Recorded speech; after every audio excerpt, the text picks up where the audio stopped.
नमस्कार, मैं हूं प्रवीण दुबे। क्रिकेट के अंदाज में बीजेपी ग्वालियर चंबल की 16 सीटों पर अपने सबसे बेहतरीन ओपनर्स को उतारने जा रही है। 10 सितंबर यानी कल से सिंधिया और शिवराज उतरेंगे चंबल के दंगल में। शुरुआत भिंड और मुरैना जिले की उपचुनाव वाली सीटों से। ये जोड़ी मुरैना के दिमनी में करीब 71 करोड़ के विकास कार्यों का भूमि पूजन और 22 करोड़ के विकास कार्यों का लोकार्पण करेगी। फिर अंबा में 62 करोड़ के कार्यों का भूमि पूजन और 21 करोड़ के विकास कार्यों का लोकार्पण किया जाएगा। इसके बाद भिंड जिले के महगांव में 204 करोड़ के विकास कार्यों का भूमि पूजन और 7 करोड़ के विकास कार्यों का लोकार्पण करेंगे ज्योतिरादित्य सिंधिया और शिवराज सिंह चौहान। ये आंकड़े मैं आपको इसलिए बता रहा हूं कि आप जान सकें कि बीजेपी ने उपचुनाव के लिए कैसी नींव जो है मजबूती से तैयार की।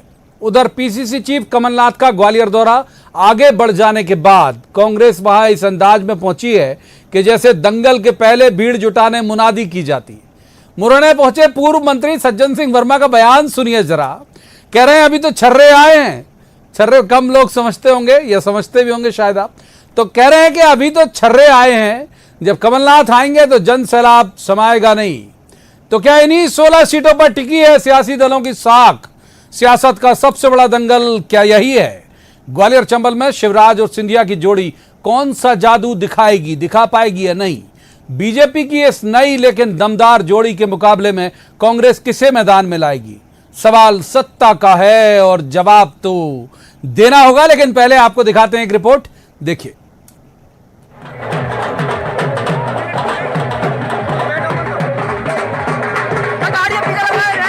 ग्वालियर चंबल के दूसरे धुआंधार दौरे पर आ रहे हैं ज्योतिरादित्य सिंधिया। 3 दिन में 12 विधानसभा सीटों में पहुंचेंगे और सीएम शिवराज के साथ कई 100 करोड़ के भूमि पूजन और विकास कार्यों का लोकार्पण करेंगे। एक पंथ कई काज के अंदाज में पहुंचेंगे यहां सिंधिया और शिवराज। ये जोड़ी उपचुनाव वाली हर सीट पर कार्यकर्ताओं में जोश तो भरेगी ही, विकास कार्यों की नींव रखे जाने के साथ जनता को ये संदेश भी देगी कि अभी तो 5 महीने ही हुए हैं, बाकी 3 साल की सत्ता में तो हर विधानसभा सीट का सूरत-ए-हाल बदल जाएगा। से दोनों हमारे नेता हैं और प्रदेश के नेता हैं। पूरे प्रदेश में जिस प्रकार से जलवा, शिवराज सिंह चौहान जन नेता हैं, ज्योतिरादित्य जी भी हमारे नेता हैं, सब कुछ अच्छा ही होगा। ग्वालियर चंबल में अरे ग्वालियर चंबल और पूरा मध्य प्रदेश कमलमय है, भाजपामय है। सिंधिया के पहले ग्वालियर चंबल के दौरे के जवाब में कमलनाथ को 12 सितंबर को ग्वालियर चंबल का रुख करना था। तारीख बढ़कर 18 सितंबर हो गई है। इस बीच कांग्रेस के बाकी नेता आज भिंड और मुरैना के दौरे पर पहुंचे, कार्यकर्ताओं की बैठकें ली। मकसद कमलनाथ के आने से पहले जनता के बीच माहौल बनाना भी था। मैंने कहा कि अभी तो कमलनाथ के छर्रे आए हैं, कमलनाथ आएंगे उस दिन कैसा जन सैलाब इन सड़कों पे आएगा ये पता चलेगा। तो अगले 8 दिन एमपी की सियासत की हर हलचल का एपिसेंटर ग्वालियर चंबल में ही मिलेगा क्या? 10 सितंबर से 3 दिन लगातार सिंधिया शिवराज की जोड़ी यहां अपनी ताकत दिखाएगी। फिर एक छोटे से ब्रेक के बाद कमलनाथ का दौरा लिए कांग्रेस मैदान में आएगी। सवाल बनकर खड़ी हैं ये 16 सीटें। 27 सीटों के उपचुनाव में ये 16 सीटें किसकी साख बचाती हैं, किसे जमीन दिखाती हैं? सत्ता का रास्ता भी इन्हीं 16 सीटों से होकर जाएगा। सवाल ये है कि फिलहाल खामोशी से राजनीति का दंगल देख रहा ग्वालियर चंबल का वोटर किसे सिर माथे बिठाएगा? मुरैना में दुष्यंत सिकरवार और भोपाल में अनुराग श्रीवास्तव के साथ bureau report, news 18 Madhya Pradesh Chhattisgarh. तो रस्मन सबसे पहले मेहमानों का परिचय मैं आपसे करा देता हूं। हमारे साथ हैं भूपेन गुप्ता, कांग्रेस के वरिष्ठ नेता हैं, प्रवक्ता भी हैं। भूपेन जी का बहुत स्वागत। दूसरे मेहमान पंकज चतुर्वेदी, ये बीजेपी के नेता हैं, पंकज जी का बहुत स्वागत। और तीसरे मेहमान हैं मनीष दीक्षित, वरिष्ठ पत्रकार हैं, वो बहुत अच्छे राजनीतिक विश्लेषक हैं। मनीष जी का भी बहुत स्वागत है। शुरुआत कर लेते हैं पंकज जी से। पंकज जी, अभी तो छर्रे गए हैं, जब कारतूस पहुंचेंगे तो जन सैलाब आएगा, तो तैयारी है ना उस जन सैलाब से निपटने की? देखिए प्रवीण जी, कांग्रेस पार्टी को पूरा अधिकार है। नहीं, मेरा शब्द नहीं है, मेरा शब्द नहीं, मैं तो केवल कोट कर रहा हूं यथावत। मैंने सर इसीलिए कहा कि कांग्रेस पार्टी को पूरा अधिकार है कि छर्रों की बात करें, धुर्रों की बात करें। और कांग्रेस के नेताओं की भाषा शैली, उनके संवाद का स्तर बताता है कि कांग्रेस की मनोदशा क्या है। और जैसा हमारे मंत्री माननीय विश्वास सारंग जी ने कहा कि न केवल ग्वालियर चंबल, अभी तो पूरा मध्य प्रदेश कमलमय है और कांग्रेस नाथ को तलाश रही कि कौन कांग्रेस पार्टी का नाथ होगा। प्रवीण जी, आप मनीष जी दोनों सीनियर पत्रकार हैं, आप बखूबी जानते हैं। मेरा एक बहुत साधारण सा सवाल आप दोनों लोगों से है, जबकि सवाल आपने पूछा, मैं सवाल पूछ रहा हूं कि क्या आप दोनों को लगता है कि कमलनाथ जी जिस प्रकार सिंधिया जी, शिवराज जी एक दिन में 20-20 रैली कर सकते हैं, कर पाएंगे? जिस कॉर्पोरेट कल्चर में कमलनाथ जी ने 40-45 साल राजनीति करी, उड़न खटोले से नीचे वो चल नहीं पाते, धूल और पब्लिक से उनको भीड़ से परहेज है, भाषण की शैली तो हम सब ने देखी है, तो कौन आएगा कांग्रेस पार्टी की तरफ से मुकाबला करने के लिए? और इसीलिए मध्य प्रदेश के माननीय मुख्यमंत्री शिवराज जी और हमारे नेता आदरणीय ज्योतिरादित्य सिंधिया जी दोनों भारतीय जनता पार्टी के नेता जनता के बीच हैं और ये संदेश देने के लिए कि 15 साल जिस प्रकार की ठगी, छल, कपट और धोखा आपके साथ हुआ है, तो अब अवसर आया है कि अगले विधानसभा चुनाव 23 के पहले जो समय बचा है उस समय में मध्य प्रदेश को एक नया स्वरूप दिया जाए और जो चूक और गलती हुई है उसको सुधारा जाए, क्योंकि वो चूक गलती इसलिए कि उस चूक के कारण 4-5 सीटें लेकर कांग्रेस पार्टी सरकार में थी, लेकिन सरकार का क्या हुआ सबके सामने है। और जिस धमाकेदार और प्रवीण जी ये तो एक्चुअल दौर है, इसके भूपेन जी का रुख करेंगे। पर्याप्त वक्त दिया पंकज जी को। पंकज जी ने एक सवाल भी पूछा, लेकिन मुझे सैलरी इस बात की मिलती है कि मैं कहता हूं जवाब तो देना होगा, लिहाजा मैं जवाब नहीं दूंगा, सवाल ही पूछूंगा, क्योंकि सैलरी जस्टिफाई करनी है मुझे। तो भूपेन जी का रुख करते, मजाक है ये, भूपेन जी का रुख करते। भूपेन जी ये कह रहे हैं कि इन्होंने 2-2 बार, अब ये दूसरी बार फिर पहुंच रहे हैं और आपके पास चेहरा नहीं है ग्वालियर चंबल में, ये कहना है पंकज जी का।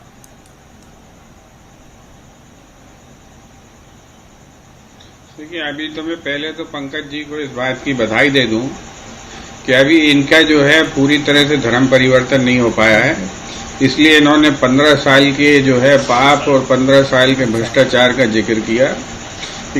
अब ये न कहने लगे कि इनकी जबान पलट गई थी, लेकिन पुरानी आदत है इसलिए वो निकल गया मुंह से, क्योंकि अभी भी इनके जो है दिलो दिमाग में अभी ये वही मामला है इनका। दूसरी चीज मैं कहना चाहता हूँ कि तर्क गढ़ने के लिए और जब धर्म परिवर्तन होता है तो बहुत सारे झूठ सच बोलना पड़ते हैं। उनमें से एक झूठ सच ये भी है, क्या 2018 में कमलनाथ जी कारपोरेट आदमी नहीं थे? आपने तो नारा ये बनाया था, फिर क्यों दुकान सिमट गई मामा की? घर बिठा दिया जनता ने। जनता तय करती है कि उसे किसको साथ में लेना है और किसके साथ खड़े होना है। क्या 2018 में सिंधिया जी इतने ही महान नहीं थे?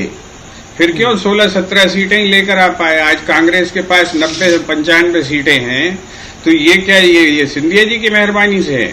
तो ये जो है ये जो बहादुर लोग हैं, ये तब भी रण में थे और तब भी तलवारें भांज रहे थे, लेकिन जो परिणाम निकले हैं उसने सबकी शक्ति बता दी। कमलनाथ की शक्ति क्या है, दिग्विजय सिंह की शक्ति क्या है, और सिंधिया की शक्ति क्या है, और मामा की शक्ति क्या है, ये सब चीजें सामने हैं। आज जो है भीख मांगने की तरह लोगों को तोड़ने खरीदने की जरूरत क्यों पड़ रही? अगर जनता का आशीर्वाद आपको प्राप्त है तो जनता के रास्ते से सत्ता में क्यों नहीं आए? आपने क्यों जो है वो रास्ता चुना जो लोकतंत्र की हत्या करने का रास्ता है? आपको सत्ता चाहिए थी ना, भूखे थे, 15 साल में आपका पेट नहीं भरा था, तो आप उस रास्ते से सत्ता में आते जहां से जनता तिलक लगाती है।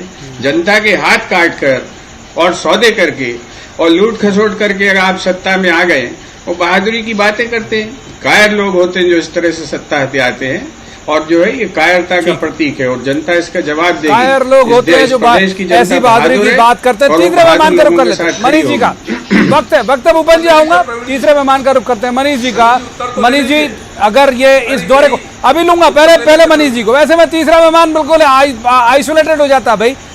आ जाऊंगा पंकज जी, अभी तो आगाज है, अभी तो ये अंगड़ाई है, बहुत लंबी लड़ाई है अभी तो चुनाव तक।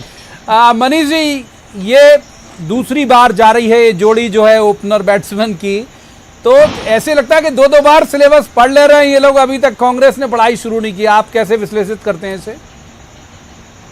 देखिए प्रवीण जी, इन चुनावों में जैसा अपन काफी बार बात कर चुके हैं कि 16 सीटें जो हैं वो ग्वालियर चंबल संभाग से आती हैं, जहां सिंधिया जी का एक प्रभाव क्षेत्र माना जाता है। तो ये 16 सीटों पर वैसे तो पूरा जो बाय इलेक्शन है उस पर जो है शिवराज की सरकार और सिंधिया जी की साख लगी हुई है, मगर ये जो पर्टिकुलर 16 सीटें हैं इसमें जरूर है कि क्योंकि ये प्रभाव क्षेत्र माना जाता है कि साहब महाराष्ट्र का वहाँ प्रभाव क्षेत्र है, और उन्होंने जैसे पिछले चुनाव में भी और उसके पहले भी वो कांग्रेस का चेहरा थे, तो उन्होंने वहां पर काफी ज्यादा कैंपेनिंग की। मगर अब स्थिति ये हो गई है प्रवीण भाई कि अब सिंधिया जी के भाजपा में आने के बाद ये वो है कि एक कोई जो बहुत अच्छी गाड़ी चलती थी उसमें जेट फ्यूल डल गया है, तो जेट फ्यूल डलने के कारण उसकी स्पीड इनसे ज्यादा दिख रही है, क्योंकि अभी इनकी गाड़ी सड़क पे उतरी ही नहीं है। जब उतरेगी तब देखा जाएगा। और अभी ये भी है कि अभी इलेक्शन की डेट्स नहीं आई है। मैं पिछले विधानसभा चुनाव का जरूर आपको हवाला देना चाहूंगा, मेरे दोनों जो मित्र हैं वो भी शायद एग्री करें इस बात से। जब 2018 में चुनाव हुए थे तो जितने भी पॉलिटिकल एनालिस्ट थे, राजनीतिक दल थे, उन्होंने असेसमेंट नहीं किया था कि बीजेपी 5 सीटों पर समझ जाएगी और कांग्रेस को 27 सीटें मिलेंगी 34 में से। ग्वालियर चंबल संभाग की बात कर रहा हूँ। वो क्यों मिली? क्योंकि एक तो सिंधिया जी का फैक्टर रहा होगा, उसमें बिल्कुल रहा होगा, और दूसरा फैक्टर उसमें उस समय प्रवीण जी जो सपाक्स आंदोलन था उसने एक बड़ी भूमिका निभाई थी। तो क्या है, इलेक्शन के पहले कौन सा इशू कौन सा, बिल्कुल सही बात है, माई दलाल वाला जो था मामला। एग्जैक्टली। तो अभी क्योंकि अभी 2 महीने करीब अपन दूर हैं इससे, ये जरूर है कि आरंभिक तैयारियों में भाजपा कांग्रेस से काफी आगे है, और इनके पास ये भी है कि इनके पास एक गैलेक्सी ऑफ लीडरशिप है स्टेट में, और कांग्रेस में वो कमी दिखती है। ठीक है पंकज जी, ये अभी यूनिट टेस्ट हो रहे हैं भाई, आप प्रसन्न मत हो। मनीष जी की बात को जितना मैं डिकोड कर पाया, वो कह रहे हैं यूनिट टेस्ट हैं अभी तो एग्जाम में वक्त है।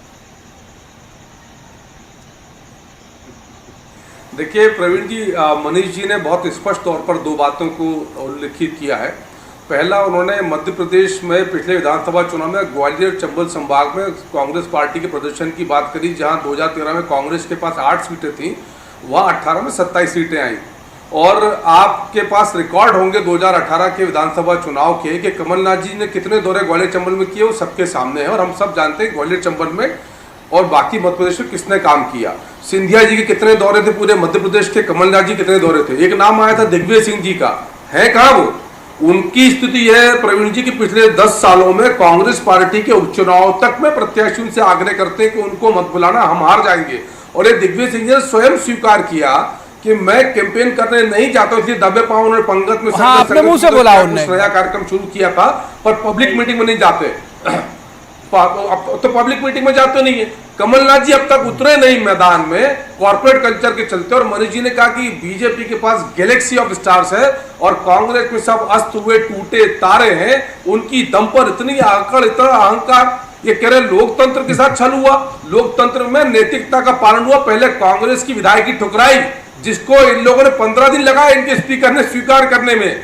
लोकतंत्र के नियमों का पालन किया, मानदंड मापदंड का पालन किया। पहले कांग्रेस की विधायकी ठुकराई, कोई जुगाड़ तुगाड़ नहीं करी, कोई रास्ता नहीं निकाला, नैतिकता का पालन किया कि जिस कांग्रेस से चुनकर आए थे, यदि उसके मुखिया किसान से वादे पूर्ति नहीं कर रहे, नौजवान से वादों की पूर्ति नहीं कर रहे, अन्य लोग हैरान परेशान हैं, तो ऐसी सरकार को नहीं चलने देंगे। और ये लोकतंत्र है क्या? ये अलोकतांत्रिक है? गैर कानूनी है? बंधुआ मजदूर थोड़ी है कोई कांग्रेस पार्टी के। यदि कांग्रेस पार्टी अपने नियम कायदे बातों से मुकरेगी तो कांग्रेस की विधायकी छोड़ दी और अब जनता तय करेगी। तो लोकतांत्रिक मूल्यों का पालन हुआ है और अस्त हुए सितारों के साथ कांग्रेस जनता तय करेगी। बेशक जनता हमेशा से तय करते आ रही है, जनता हमेशा से तय करते आ रही। भूपेन जी का रुख कर लेते हैं। भूपेन जी, जो 2-3 चीजें इस पूरे बात का लबलो निकल के आया वो ये कि एक तो लेट करने की वजह वो खरगोश कछुए वाली कहानी तो नहीं कि भाई दौड़ने दो खरगोश को, हम स्लो चल के जीतेंगे रेस, नंबर 1। और नंबर 2, जो मनीष जी कह रहे हैं कि क्या वैसे ही कोई मुद्दे की तलाश में हो आप लोग के, माइकल लाल जैसा कोई मुद्दा मिल जाए और अपने आप ही बाय डिफॉल्ट ही आगे निकल जाए?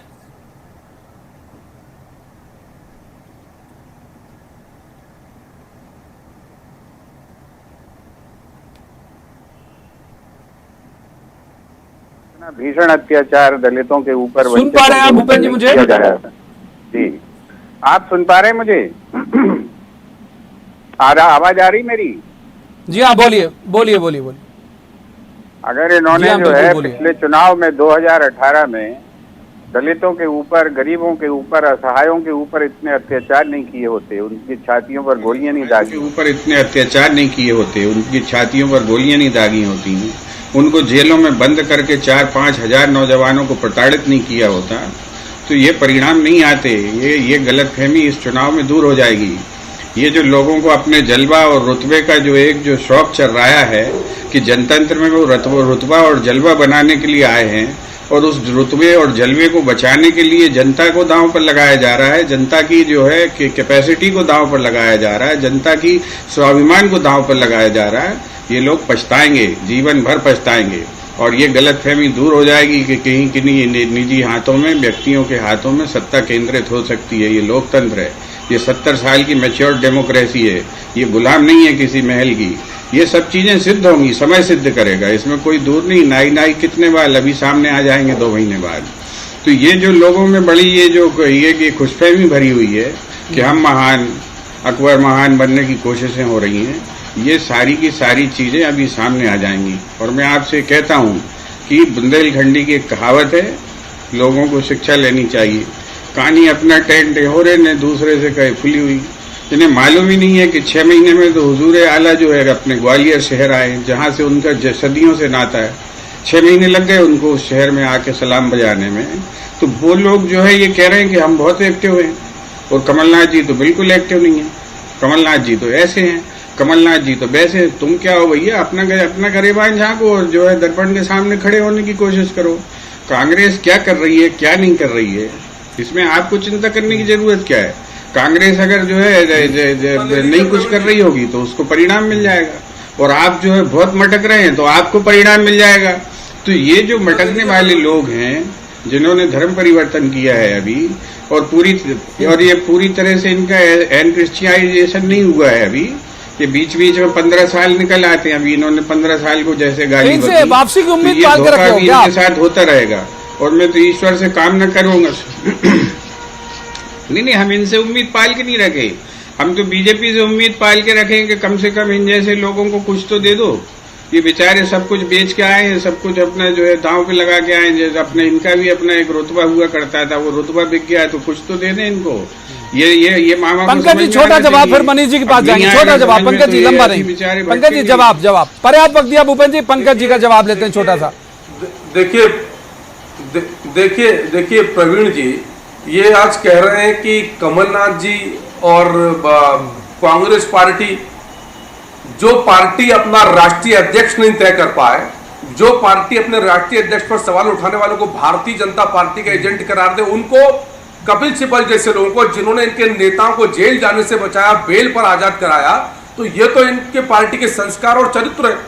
यहाँ मध्य प्रदेश में नेता प्रतिपक्ष कमलनाथ जी, मुख्यमंत्री बनते कमलनाथ जी, पीसी चीफ कमलनाथ जी के अलावा कोई विकल्प इनके पास नहीं। वो कमलनाथ जी हैं कहाँ? यहाँ तो चलो कोरोना के पालन करते हुए वर्चुअल रैली करी कमलनाथ जी, और हम इसीलिए कह रहे हैं कि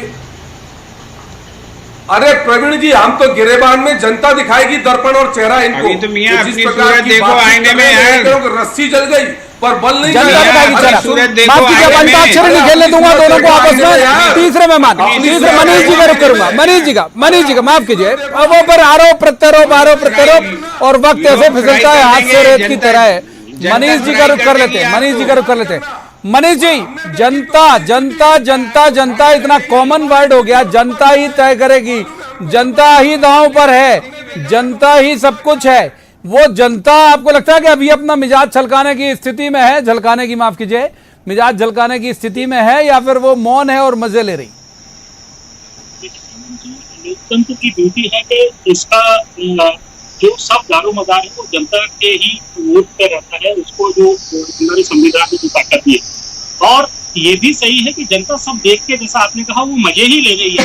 और इसमें एक चीज जरूर जोड़ूंगा कि जनता अगर ये समझती है कि जो है एक चुनी हुई सरकार को गिराया गया वो गलत था, तो जाहिर है वो कांग्रेस की तरफ जाएगी। और अगर जनता को लगता है कि भाई क्योंकि कांग्रेस काम नहीं कर रही थी इसलिए सिंधिया जी अपने साथियों के साथ बाहर आ गए, तो उन्होंने अच्छा किया, क्योंकि उनके कुशासन से मुक्ति करके उनको सुशासन मिला है। तो ये जनता ये तय करेगी, जनता ये भी देखेगी कि भाई ये इस पूरे काल में जब से एक्चुअली हो क्या गया, बड़ा अनफॉर्चुनेट रहा ये कि सत्ता परिवर्तन के साथ कोरोना भी एकदम से फैल गया, तो सरकार को भी अपना जोहर दिखाने का मौका नहीं मिल पाया उतना जितना वो सोच रहे थे।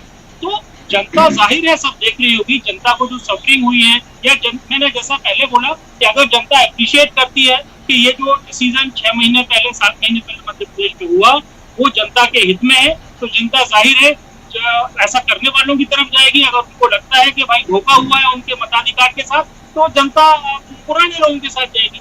तो जनता के पास तो बहुत बड़ी ताकत है प्रवृत्ति, और ये हम देखेंगे 2 महीने बाद कि ये ऊंट किस करवट बैठता है। जाहिर सी बात है, बिल्कुल 2 महीने बाद देखेंगे। पंकज जी कर लेते हैं बहुत छोटा छोटा जवाब, दोनों पंकज जी और भूपेंद्र जी से लूंगा।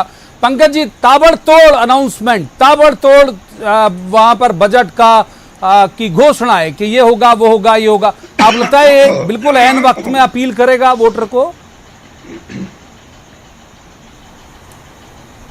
प्रवीण जी, मैं सिर्फ यही स्पष्ट करना चाहता हूँ, बहुत वाजिब सवाल आपने पूछा कि क्या सिर्फ ताबड़तोड़ बजट और विकास के कार्य अभी हो रहे हैं? ये पैटर्न ऑफ बीजेपी गवर्नमेंट है कि मध्य प्रदेश के विकास के काम करना, और जिनको 15 महीने अवसर मिला सरकार में उन्होंने लूट खसोट दलाली का अड्डा बना दिया, भ्रष्टाचार का केंद्र था, दलालों का बोलबाला था। यही बुनियादी फर्क है कि भारतीय जनता पार्टी की सरकार और संगठन विकास की बात करते हैं, संवाद की बात करते हैं, सकारात्मकता की बात करते हैं, और कांग्रेस के लोग भ्रष्टाचार की बात करते हैं और ये सोचते हैं कि दूसरे की कमियों के आधार पर दूसरे की लाइन को छोटी करना, यहाँ हम अपनी लाइन बड़ी करने में विश्वास रखते हैं। ठीक है भूपेंद्र जी का करूंगा, भूपेंद्र जी को भी वक्त दूंगा, भूपेंद्र जी का भी वक्त दूंगा। आखिरी में थोड़ा वक्त सबके हिस्से से चुरा लेता हूं मैं।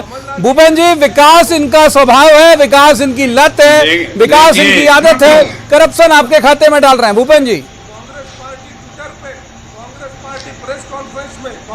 विकास इनका नशा है, विकास इनका सब कुछ है। और कैसा विकास?